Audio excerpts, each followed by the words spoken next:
Hi, I'm Linda Douglas, and I work for Clement at Overcomers Refugee Services, and I'm here to talk to you about the election process for the next year. There are going to be two primary elections that help decide who's going to take part in the general election. The first primary is a presidential primary, and that's going to be the end of this month on January 23rd. There will also be a state primary election on September 10th that will determine who's going to be running for governor. Then we're going to have the general election, which will be on November 5th of this year, and we will be voting for president, governor, and any offices in your district that need to be someone new elected into there.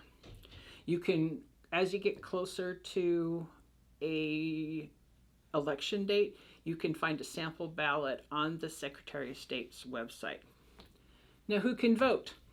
Anyone who is a U.S. citizen, who's at least 18 years old on election day, and is a New Hampshire resident. When you register, you're going to need to show proof of your U.S. citizenship, such as your naturalization papers and your U.S. passport. And then something that shows your identity and age, like your driver's license or a government-issued photo ID. And then something that shows that you're a New Hampshire resident, such as your driver's license or a lease agreement or a utility bill or a photo ID. And something that shows your primary residence. If you don't have the necessary proof, you can sign what is known as an affidavit provided by the election official. So you can register before election day at the town clerk's office or a local supervisor of the meeting. You can register to vote at your polling place on election day, and there will be people there to help interpret for you if you need it.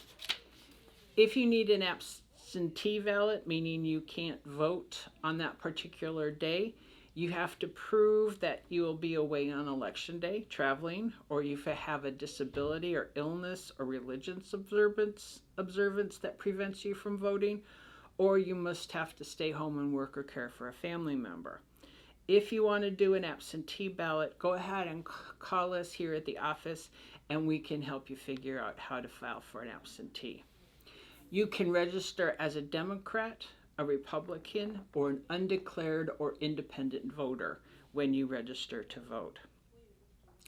Now, on election day, when you go in, you're going to check in. You're going to want to show the clerk your photo ID and give them your name and address, and they'll check you off on the list.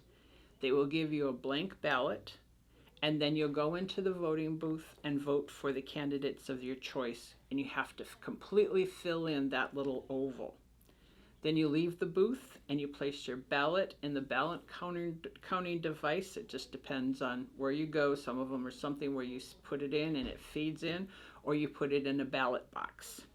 And then if you need any help with transportation or an interpreter on election day, call Clement at 603-715-0844 or Daniel at 603-333-5403. We want to do everything we can to help you exercise your right to vote this year on these very important elections. Thank you.